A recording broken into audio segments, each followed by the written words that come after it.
Bonjour à tous et bienvenue sur Flamme Jumelle by Laurence. J'espère que vous allez tous très bien. Je remercie tous les nouveaux abonnés et pour ceux qui ne le sont pas encore, abonnez-vous et actionnez la petite cloche pour être informés de mes nouvelles vidéos. Nous sommes tous une communauté et nous devons donc nous soutenir. Alors je compte sur vous. Alors dans ce podcast, je vais vous expliquer les parcours longs versus les parcours courts. Bien que ce parcours comporte des étapes bien définies, nous avons tous des différences dans notre parcours, ce qui explique les parcours qui prennent plus de temps que d'autres. Alors je sais que vous êtes tous impatients et impatientes d'arriver à la réunion, mais c'est en lâchant prise sur le temps et sur l'impatience que vous réussirez à atteindre ce fameux lâcher-prise qui libère cette souffrance engendrée par cette attente. Nous allons commencer par les parcours courts. Les parcours courts sont des parcours où il n'y a pas de gros obstacles extérieurs au lien, en dehors des blessures que nous avons réciproquement. Deuxième chose importante, le lien ne rapporte pas beaucoup de nœuds karmiques de votre dernière vie passée, c'est-à-dire qu'individuellement, vous avez cheminé à travers différentes vies pour guérir certaines de vos blessures. Dans la synastrie karmique que je réalise, nous pouvons identifier les parcours longs versus les parcours courts. Les parcours courts sont des parcours où les deux jumeaux sont libres, divorcés ou séparés. Bien sûr, ils gardent des blessures de cette séparation. Ou alors, il n'y a pas de distance géographique, ni de problème de religion, ni même d'identité sexuelle. Donc, très peu de facteurs extérieurs qui entravent l'avancée du lien. Ils ont en moyenne une durée de 3 ans. Donc, pour les personnes en début de parcours, commencez à travailler sur votre impatience et laissez le parcours suivre ses règles. Il ne faut jamais oublier que ce lien est une histoire d'amour, mais qui a ses propres règles. C'est une histoire d'amour sacré. En vous détachant du contrôle, vous apprendrez à lâcher prise. C'est la source qui décide du moment précis où le runner va se réveiller. Elle va nous envoyer des freins, des obstacles pour épurer nos blessures. Et ce cheminement prend du temps, donc il vous faut l'accepter, tout comme je l'ai fait. Le travail du chaser donne le départ du processus de travail et de complétude sur l'avancée du lien. Le chaser est en fait une locomotive du lien. Et ne croyez pas que c'est lui qui fait tout le travail. Il le commence. Donc déjà, première chose, avoir conscience du lien, car au début, avant de le savoir, nous nous interrogeons. Nous faisons des recherches. Le chaser s'interroge sur cette relation qui est très différente de celle qu'il a connue jusqu'alors, et tout ça prend du temps. Une fois que le chaser conscientise le lien et prend connaissance du cheminement du parcours, il commence à travailler sur ses dysfonctionnements et sur ses blessures. Le chaser est très investi. Il va se faire aider, avance. Souvent, ce travail commence suite à la fuite de son runner, qui réactive donc sa blessure originelle de l'abandon. Alors oui, le travail du chaser va faire avancer le parcours et va pousser le runner à travailler à son tour. Mais n'ayez jamais de culpabilité en vous disant que si votre runner ou runneuse n'avance pas, c'est de votre faute. Chacun va à son rythme, quand il est prêt à dépasser chaque étape. Les parcours courts passent par des étapes rapides. La lune de miel est souvent courte. Les séparations ne durent jamais trop longtemps. Le fameux aller-retour, sauf au moment où la séparation réelle est actée par le chaser qui rejette son runner en se positionnant. Cette règle est essentielle. Pourquoi ? Parce que si vous ne rejetez pas votre runner ou votre runneuse en activant sa blessure originelle du rejet, il ne s'éveille pas. Et ce point est valable pour tous les parcours. Donc il va rester dans ses allers-retours sans vraiment s'éveiller. L'objectif, si vous voulez que votre parcours avance plus vite, passera par ne plus accepter de recevoir des miettes, de vous respecter, d'avoir confiance en vous avec un ancrage sur un positionnement, ne plus surtout avoir peur de perdre son runner ou sa runneuse. C'est le point le plus important du parcours. Il donne le déclic de la complétude du chaser et de l'éveil du runner. Je reviens sur les séparations relativement courtes, les allers-retours dans le parcours court. Au moment où vous allez rejeter votre runner ou votre runneuse, la séparation sera plus longue. Pourquoi ?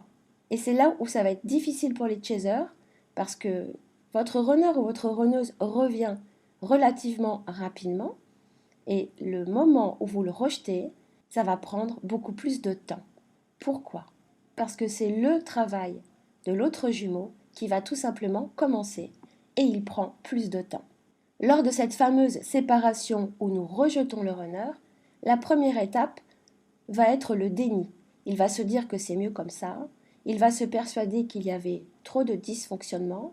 En fait, c'est tout simplement parce qu'il n'a pas du tout envie de déterrer toutes ses blessures.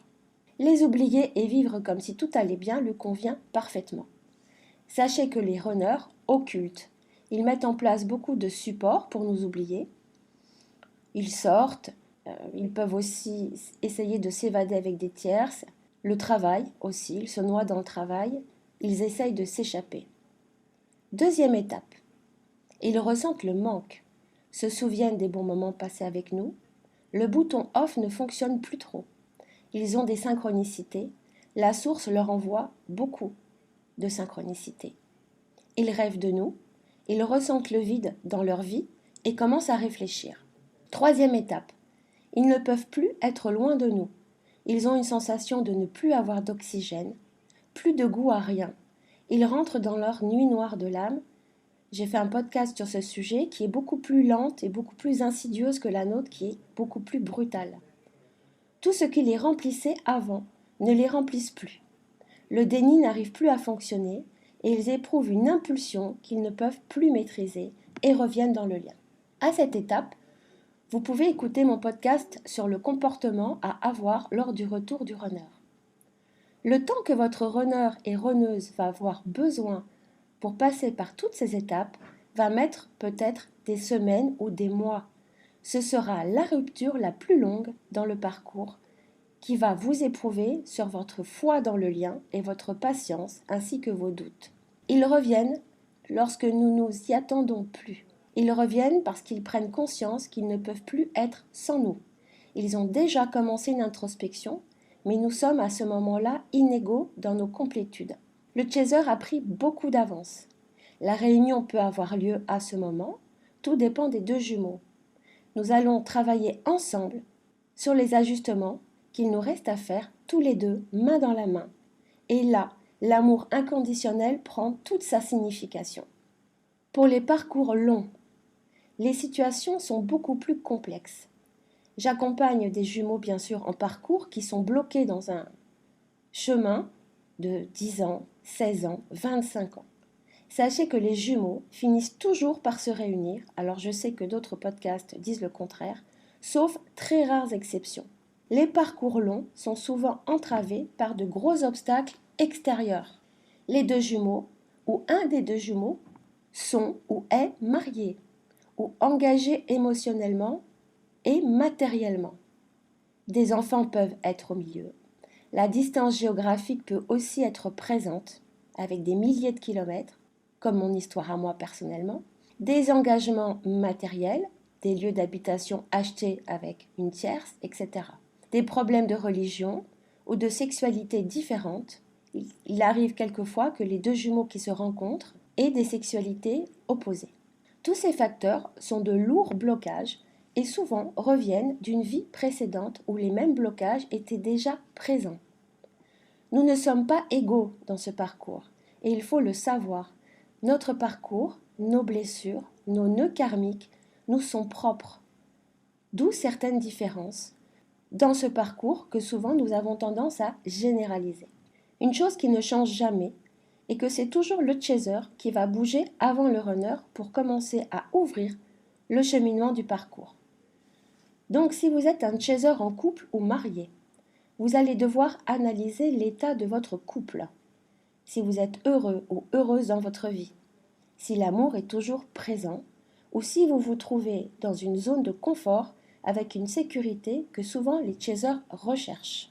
Alors certes, le fait de quitter une sécurité sans avoir aucune certitude de l'engagement de la part de notre runner va être compliqué. Et pourtant, ce qu'il faut savoir est que le chaser ne doit jamais quitter son énergie tierce pour son runner ou pour sa runneuse. C'est pour cela que le jumeau ne va pas nous rassurer. Il ne nous promet rien, il n'est pas là pour nous soutenir. C'est une décision que le chaser doit prendre seul et pour les bonnes raisons. Le runner ou la runneuse est là pour nous ouvrir les yeux c'est tout. Il ne doit pas influencer nos décisions. Les parcours longs sont souvent aussi freinés par la culpabilité des deux côtés, avec une peur de l'insécurité matérielle ou affective. La solitude peut faire très peur aussi. La responsabilité de casser une famille, surtout s'il y a des enfants au milieu, est une décision qui est lourde de conséquences, qui doit être mûrement réfléchie et qui doit être prise pour nous. Nous ne pouvons pas rester avec une culpabilité, ni le chaser, ni renvoyer la responsabilité et la culpabilité au runner de nous être séparés.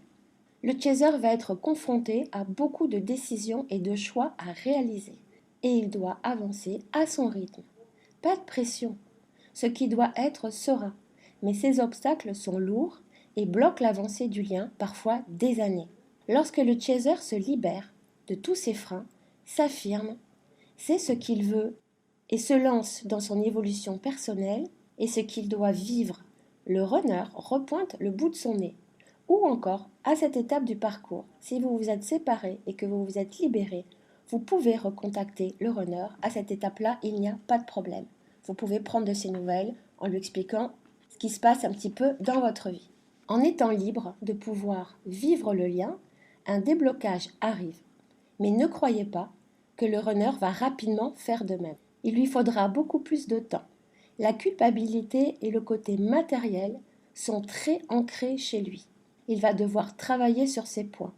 Plus la peur de l'échec qu'il rapporte de manière inconsciente en nœud karmique de la dernière vie avec son chaser, où il a souffert et où la réunion n'a pas pu se réaliser. Ce sont des blocages et des peurs inconscientes mais bien présentes. Pour qu'il avance, le runner a besoin de se sentir en confiance. Et c'est pour cela que le chaser doit avoir confiance en lui et confiance dans le lien.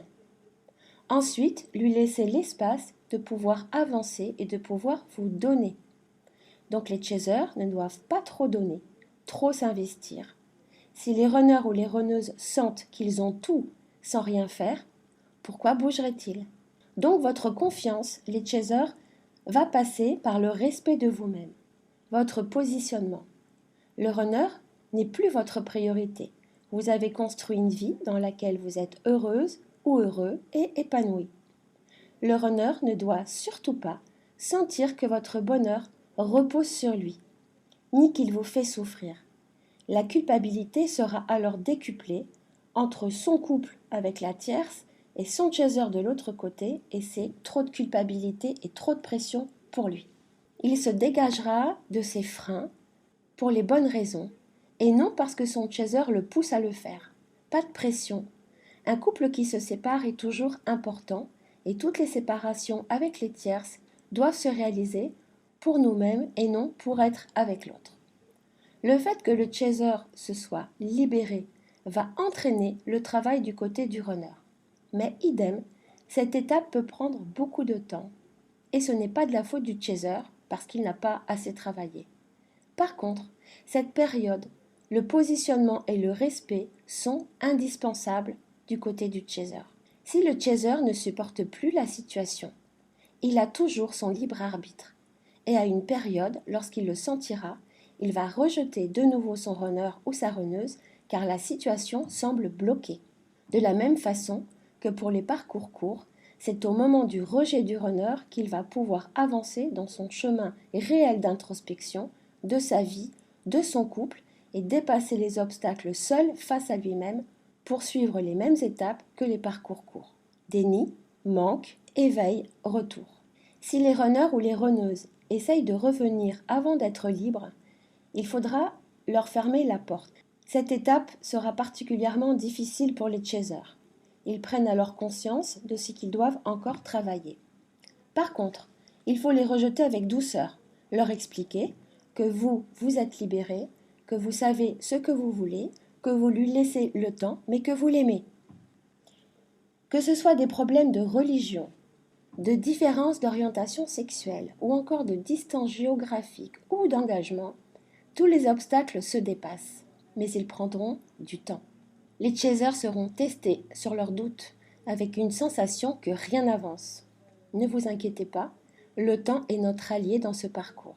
Débarrassez-vous de la crainte que votre runner ou votre runneuse vous ait oublié et il ne nous oublie jamais. Si votre runneuse ou votre runner est parti avec une tierce, construit avec une tierce, laissez-le. C'est qu'il a quelque chose à vivre avant de revenir. Ne doutez jamais. Et lorsque nous sommes dans le silence pendant de longs mois ou parfois des années, les aspects de doute et de découragement reviendront vous bousculer et c'est normal. Vous serez les chasers toujours dans l'esprit de votre runner ou de votre runneuse parce que tout simplement, nous sommes liés par un lien d'âme.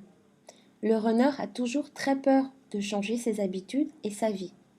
Il a peur de changer sa zone de confort. Ses habitudes lui apportent une sécurité à laquelle il va pouvoir s'accrocher. Pour les faire réagir, le rejet, la distance, le silence radio du chaser va lui activer la peur de perdre à jamais son autre. Ils vont alors doucement commencer à avancer sur leur peur, sur leur blocage réel ou karmique. Ils vont être poussés à se libérer de tous les obstacles qui bloquent le lien. En attendant, sans attendre, et oui, l'attente est à proscrire dans ce lien, vous pouvez le transformer en espoir par contre. L'espoir est une énergie positive. En attendant, vivez. Construisez-vous une vie épanouissante. Réalisez-vous dans votre vie professionnelle, amicale. Parfois, les chasers en parcours long croiseront une âme sœur qui sera là pour leur apporter soutien et amour pendant les périodes de longue séparation. Si vous restez dans la tristesse, la solitude, bloqué dans l'attente et le chagrin, vous allez bloquer le lien. L'attente et la tristesse sont des énergies excessivement négatives à l'avancée du lien et engendrent beaucoup de souffrance. Cultivez la foi, l'amour, la connexion dans la 5D. Soyez confiant et laissez la source et l'univers travailler. Le temps dans ce parcours n'existe pas parce qu'il est une invention humaine. Le temps dans ce parcours est suspendu. La source ne le connaît pas. Le seul aspect à retenir est de lâcher prise, de faire confiance en la source, dans ce lien, dans vos ressentis et laisser l'univers travailler dans le silence. Ne vous positionnez jamais les chasers dans une situation de victime ou d'attente. Vous décidez de votre vie. La source vous laissera toujours le libre arbitre en parcours long. Surtout, vivre, continuez votre chemin de vie en gardant votre autre tout au fond de votre âme et de votre cœur. Il fait partie de vous. Que vous soyez en parcours court ou en parcours long, le plus important sera toujours de vous prioriser, de vous centrer sur vous. Ce lien est un déclencheur de cheminement personnel qui nous ouvre les yeux sur nos blessures, sur nos peurs, sur ce qu'il faut garder ou encore laisser partir de nos vies. Seul ce lien nous déclenche ce cheminement. Donc nous devons remercier cette merveilleuse rencontre qui nous pousse à retrouver nos complétudes et à nous retrouver nous-mêmes. Même si pendant le parcours, nous traversons d'immenses périodes de souffrance, dont la fameuse nuit noire de l'âme. La sérénité, l'amour de nous-mêmes se trouve au bout du chemin. Voilà, j'espère que ce podcast vous donnera des indications. Si vous êtes en parcours court ou en parcours long, le plus important, c'est de lâcher prise sur le temps. J'espère aussi que ce podcast pourra vous soutenir et vous apporter des réponses. Si vous avez besoin d'un accompagnement ou d'une synastrie karmique avec votre jumeau pour comprendre les blessures et les blocages rapportés dans cette incarnation de votre dernière vie ensemble, où la réunion n'a pas pu se concrétiser, vous pouvez m'envoyer un mail à l'adresse que je rajouterai dans la description de ce podcast. Je vous envoie beaucoup de courage, plein de belles énergies et de force pour continuer votre parcours et surtout, ne doutez jamais du lien que vous ressentez, ayez confiance et lâchez prise. Je vous embrasse tous très fort et à très bientôt. Au revoir.